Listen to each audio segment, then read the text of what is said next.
This is a very famous urban legend that I'm sure 90%, if not all, of the people watching this video know about.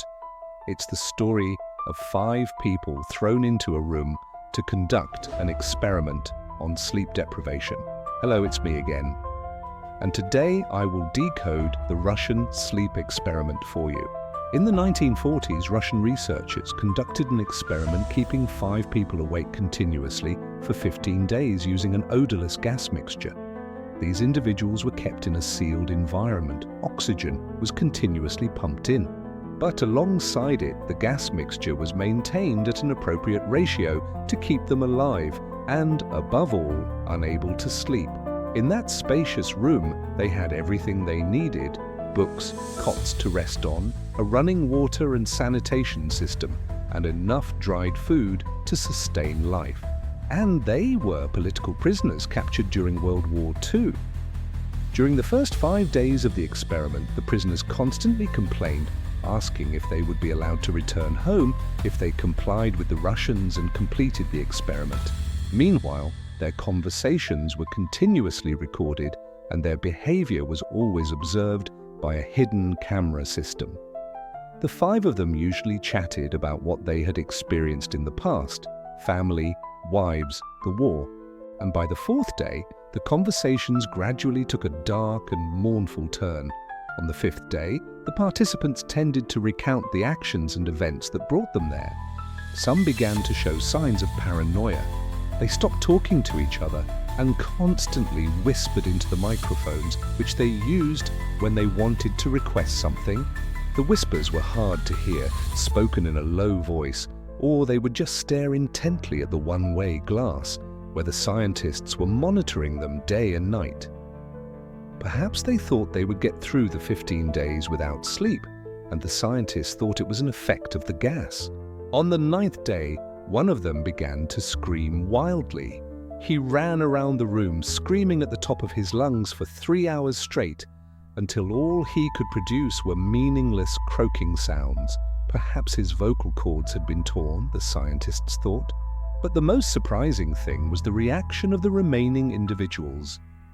The man's comrades, they just continued whispering into the microphones until the second individual began to scream.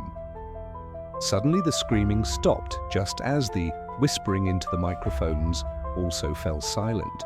3 more days passed. The scientists grew worried sick, checking the microphones hourly to see if they were broken, because it was impossible for 5 people in a sealed room not to make any sound. They weren't dead. The oxygen absorption levels showed all 5 individuals were still alive and well. On the 10th day, the camera system suddenly lost signal. But the experiment continued. They could only rely on the microphone system, the small one-way glass, and the dim light in the room holding the 5 of them. On the 14th day, the scientists and the military implemented a final solution. They activated the intercom system into the room, making an offer in the hopes of receiving any sign of life, however faint, from the 5 individuals they thought were either dead or had entered a vegetative state. One person said, "We are coming in to check the microphones. Stay away from the door and lie face down on the floor. If you cooperate, you will be freed immediately." However, the response to this suggestion of freedom was a short, calm-voiced answer: "We no longer want to be free." A dispute broke out between the scientists and the military commanders who had funded this experiment. Unable to come up with any explanation, they decided to open the door on the 15th day at midnight. The room was flushed with oxygen and the gas was gradually vented out. Immediately, 3 voices desperately begged for them to pump the gas back into the room, pleading as if their very lives depended on it. Regardless, soldiers began to enter the room.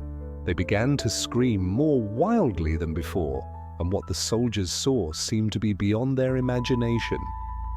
4 individuals were still alive, but no one dared say if they were truly still alive.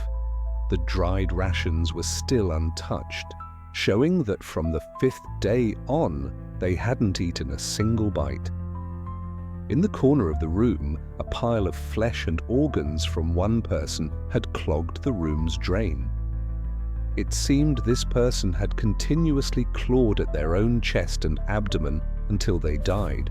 The room was now flooded with water past their ankles. The 4 living individuals also showed signs of self-mutilation.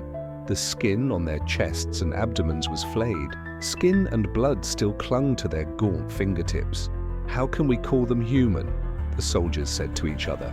Emaciated bodies, blood-soaked clothes. The skin on their chests was almost completely flayed off, revealing their rib cages, patches of clawed-off skin revealing red veins. But it seemed their digestive organs were still functioning, capable of digesting food, as was their respiratory system. They discussed whether to remove these people from the room to end the experiment. But the soldiers refused to go back into that room after what they had witnessed. In the experiment room, 4 voices took turns pleading to be allowed to continue living in the room. In that gas, force was applied. The 4 individuals reacted insanely, as if using all their strength to resist being restrained. They used their teeth to bite necks, used their hands to claw faces. One soldier had his testicles ripped off and nearly had a leg torn off due to this violence. During this, one test subject was injured and bleeding continuously. A nurse immediately attempted to stop the bleeding and inject the remaining subjects with sedatives, but it seemed hopeless. Despite being injected with a sedative dose 10 times the threshold a normal person could withstand, they still resisted like cornered animals, fighting the doctors and soldiers wildly. They wouldn't stop screaming to ask for more. In the end, only 3 survived the restraint. They were immediately bound and moved to a research facility, all while relentlessly begging to breathe that gas. The first individual was brought to the operating table. He no longer had vocal cords because they had been torn from screaming for so long. He could only nod and shake his head. When a doctor offered him a chance to breathe the gas again, he nodded repeatedly, indicating agreement. He even requested the surgery be done without anesthesia. The surgery lasted 6 hours, far beyond what a human could endure. A nurse wrote down her horrifying experience. "He kept smiling at me every time I chanced to meet his eyes." When the surgery ended, instead of continuing to lie still, as he had for the past 6 hours, he began to resist again. It wasn't until someone gave him a pen and paper that what he wanted was made clear. He wanted to be cut open again. More accurately, to be allowed to be cut open again. The second subject, in a similar condition, also underwent surgery. But he didn't resist, he just laughed maniacally, a laugh of a completely insane person. The only moments that could be considered lucid for this person were when he was allowed to breathe that gas. When the researchers asked, what did they need this gas for? There was only one answer. "I must always stay awake." An atmosphere of panic spread throughout the facility. No one knew what was happening. And right at that moment, the commanding officer ordered all 3 test subjects and the researchers to be locked up, preparing for a cover-up. But just before he could give the order, a medic managed to snatch his handgun and shoot him in the head, right before the general could step out of the room. And with fear, he pointed the gun at the only remaining subject, asking, "What are you? I have to know." The third subject smiled and replied, "Have you forgotten us so easily? We are you. We are the madness that always lurks within, begging for release every second, inside your animalistic minds.